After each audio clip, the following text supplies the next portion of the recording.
Hello नमस्कार दोस्तों, कैसे हैं आप लोग। तो आज के इस वीडियो में आप सबके लिए लाए हैं क्लास 11 का ये इतिहास का अभ्यास के अंतर्गत प्रश्न उत्तर है किसका, तो चैप्टर 3 का। चैप्टर का नाम है 3 महाद्वीपों में फैला हुआ साम्राज्य। तो आइए देख लेते हैं।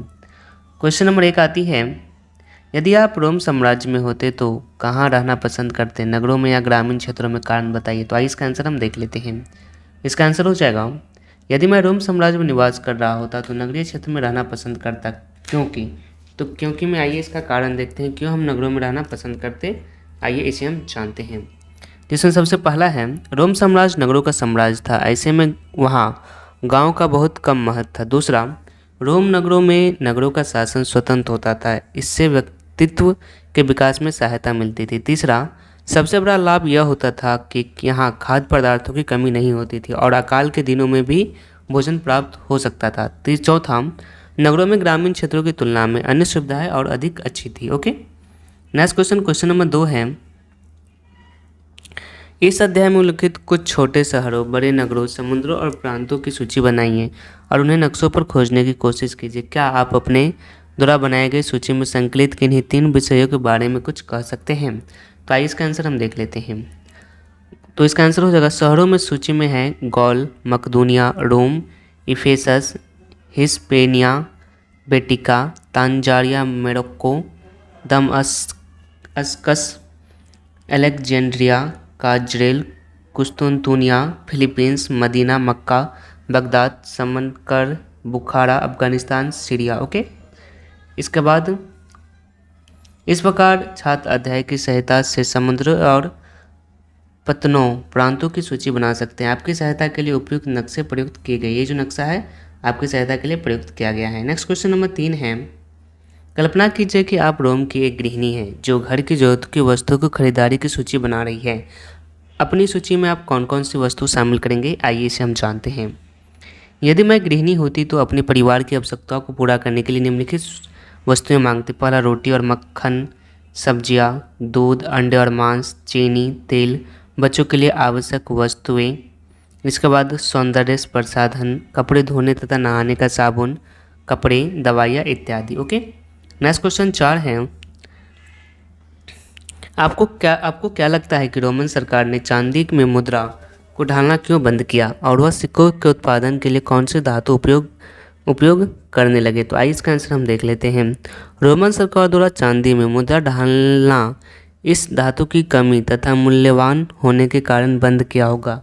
तत्कालीन शासक में स्पेन चांदी की खानें समाप्त हो गई थी तथा सरकार के पास चांदी के भंडार रिक्त हो गए थे। कॉन्स्टेंटाइन ने सोने पर आधारित कई मौद्रिक प्रणाली स्थापित की और परिवर्तित संपूर्ण पूरा काल में सोने की मुद्रा का भारी मात्रा में प्रचलन रहा। वस्तुतः रोम में सोने की कई भंडार थे। Okay, next question, question number 5 है, अगर सम्राट ट्राजान भारत पर विजय प्राप्त करने में वास्तव में सफल रहे होते और रोमवासियों का इस देश पर अनेक सदियों तक कब्जा रहा होता तो क्या आप सोचते हैं कि भारत वर्तमान समय में देश से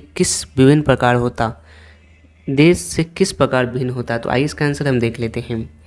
ट्राजान भारत पर विजय प्राप्त करने के लिए निकला था परंतु सफल नहीं हो सका। यदि वह सफल हो जाता और रोमवासियों का अनेक सदियों तक कब्जा होता तो भारत वर्तमान भारत से बिल्कुल अलग होता।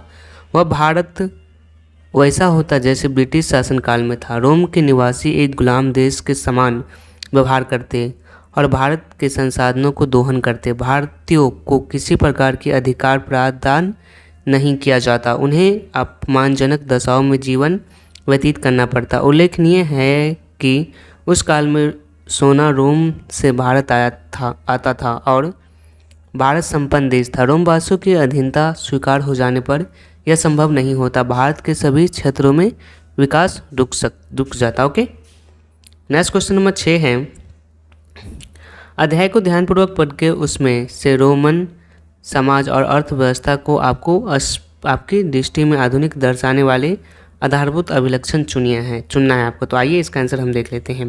रोमन साम्राज्य और अर्थव्यवस्था में दिखने वाले आधारभूत अभिलक्षण निम्नलिखित हैं, जिसमें सबसे पहला है, रोमन समाज में निभिकीय परिवार जिसे कि न्यूक्लियर फैमिली का चलना था, वैक्स पुत्र परिवार के साथ नहीं होते थे। दूसरा, पत्नी अपनी संपत्ति को अपने पति को हस्तांतरित नहीं करती थी।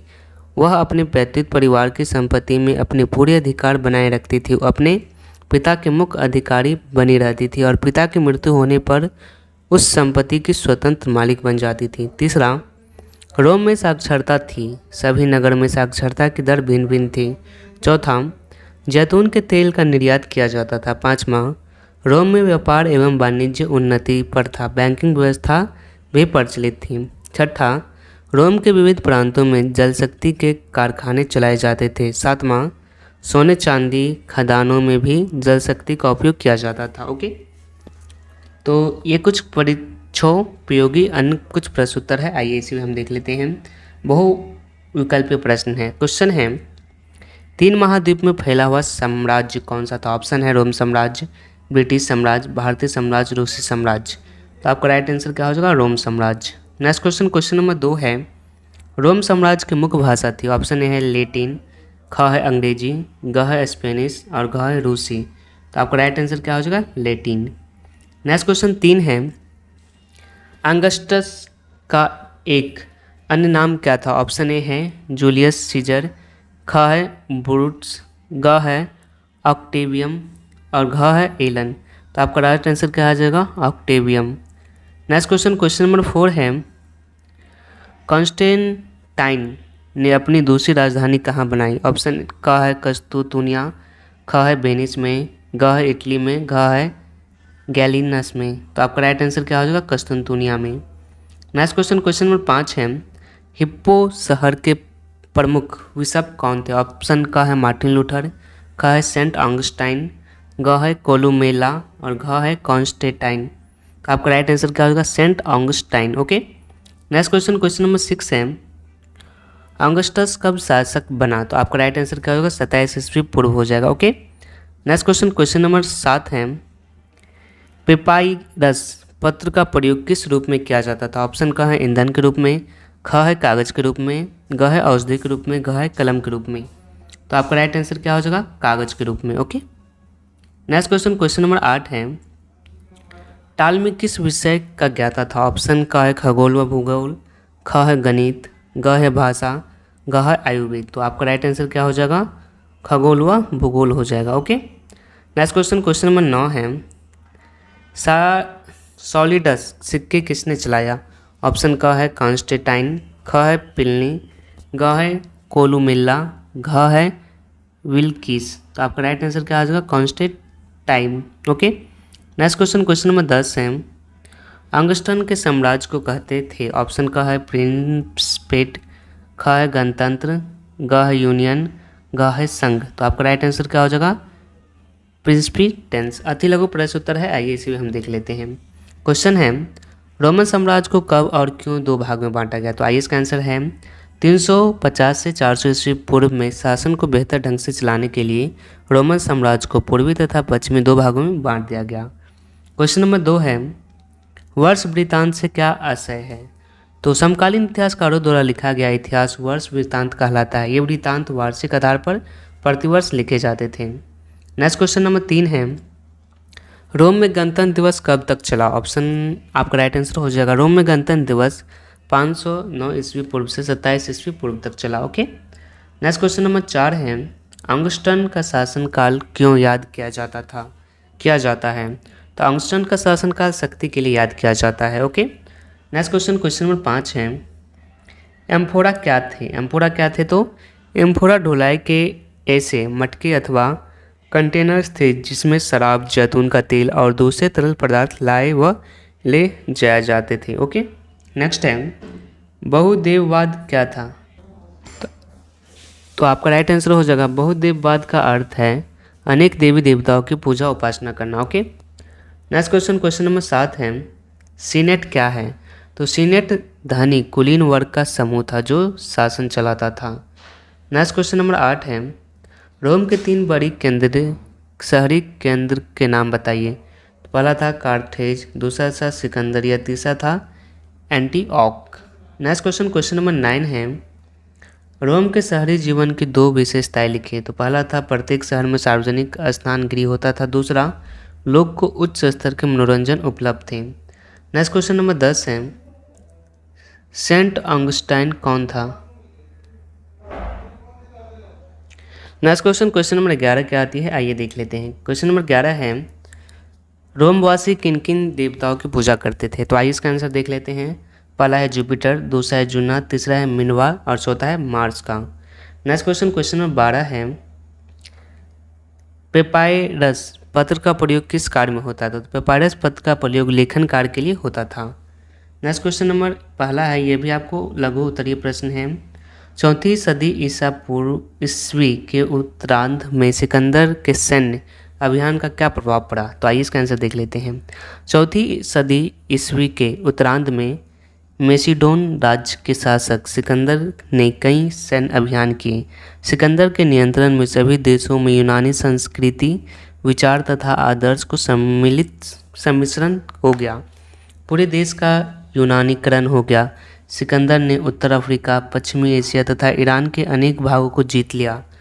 उसके इस अभियान के फलस्वरूप ईरानी तथा मिस्री क्षेत्रों के साथ सिंधु घाटी तक विस्तृत प्रांत हो गए। ओके, नेक्स्ट क्वेश्चन नंबर 2 है, पेपारस के विषय में क्या जानते हैं? तो पेपारस एक सरकंडे जैसा पौधा था। यह पौधा मिस्र में नील नदी के किनारे उगता था। इस पौधे से लेखन सामग्री तैयार की जाती थी। इसका प्रयोग व्यापक रूप में किया जाता था। पेपायरस पत्रों पर हजारों संविदाएं, लेख पत्र तथा सरकारी दस्तावेज लिखे हुए पाए गए।